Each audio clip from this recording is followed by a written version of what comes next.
શ્રી ગણેશાય નમઃ. મિત્રો, આપ જોઈ રહ્યા છો યુટ્યુબ આપણી ચેનલ ધનુ ભક્તિ કીર્તનમાં આપ સૌનું સ્વાગત છે. તો આજે આપણે સાંભળવાના છીએ અધિક માસની અતિ પવિત્ર એવી પદ્મિની એકાદશીનું વ્રત કથા અને મહત્વ.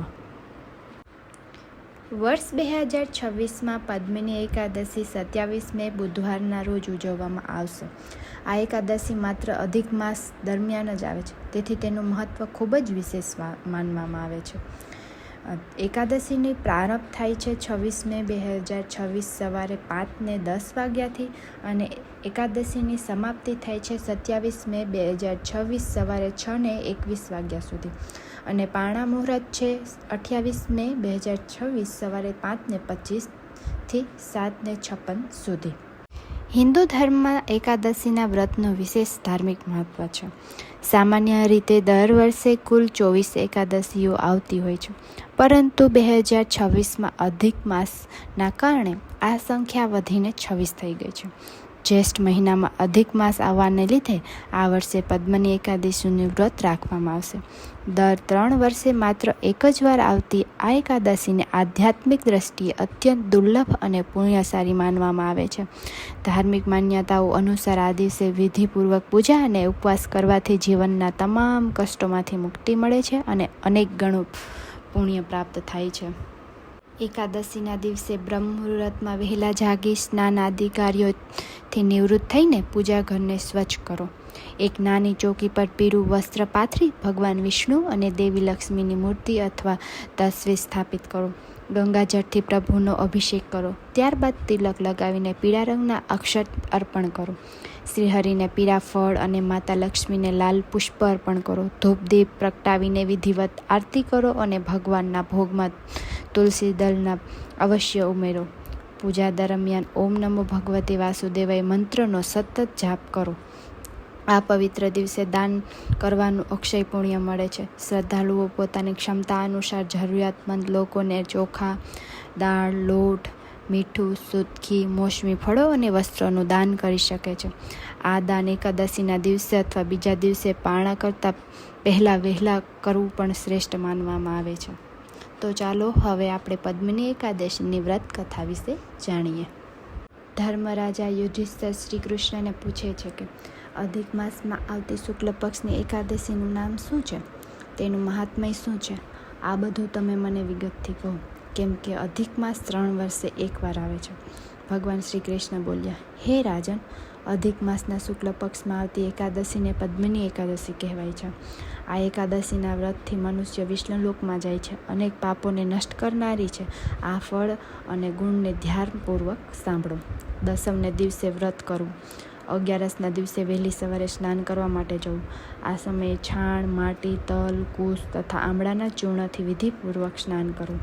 સ્નાન કરતાં પહેલાં શરીરે માટી લગાડતા પ્રાર્થના કરવી. એ પછી વરુણ મંત્ર જપીને પવિત્ર તીર્થમાં જઈ શકાય તો તેમનું સ્મરણ કરીને કોઈ તળાવ કે નદીમાં સ્નાન કરવું. સ્નાન કર્યા પછી સ્વચ્છ કપડાં પહેરવા. સંધ્યા અર્પણ કરીને મંદિરે જઈ ધૂપ દીપ નૈવેદ્ય વગેરેથી ભગવાનનું પૂજન કરવું. ત્યાર પછી ભજન કીર્તન વગેરે કરવું. આ ઉપવાસ નિરાહાર કરવો. જો મનુષ્યમાં નિરાહાર રહેવાની શક્તિ ન હોય તો એણે જલપાન કે અલ્પાહારથી વ્રત કરવું અને રાત્રે જાગરણ કરીને ભગવાનનું સ્મરણ કરવું. હવે એનો મહિમા સાંભળો. પૂર્વ સમયની વાત છે. કીર્તિવીર્ય નામનો એક રાજા હતો. આ રાજાને 100 રાણી હતી. આમાંથી એક પણ રાણીને રાજા પછી રાજ્ય સંભાળી શકે એવો યોગ્ય પુત્ર ન હતો. આથી એક દિવસ રાજાએ આદરપૂર્વક પંડિતોને દરબારમાં બોલાવ્યા અને પુત્ર પ્રાપ્તિ માટે યજ્ઞ કર્યો, પણ બધું જ અસફળ રહ્યું. જેમ દુઃખી માણસને ભોગ નીરસ લાગે છે, એ જ રીતે રાજાને પોતાનું રાજ્ય પુત્ર વિના દુઃખમય પ્રતીતિ થવા લાગ્યું. અંતમાં રાજા તપ દ્વારા જ સિદ્ધિ પ્રાપ્ત થશે આમ વિચારીને તપ કરવા માટે વનમાં ચાલ્યો ગયો. એની પત્ની પણ રાજા હરિશ્ચંદ્રની પુત્રી પ્રમદા વસ્ત્રાલંકારો ત્યાગ કરીને પોતાના પતિ સાથે ગંધમાદન પર્વત પર ચાલી ગઈ.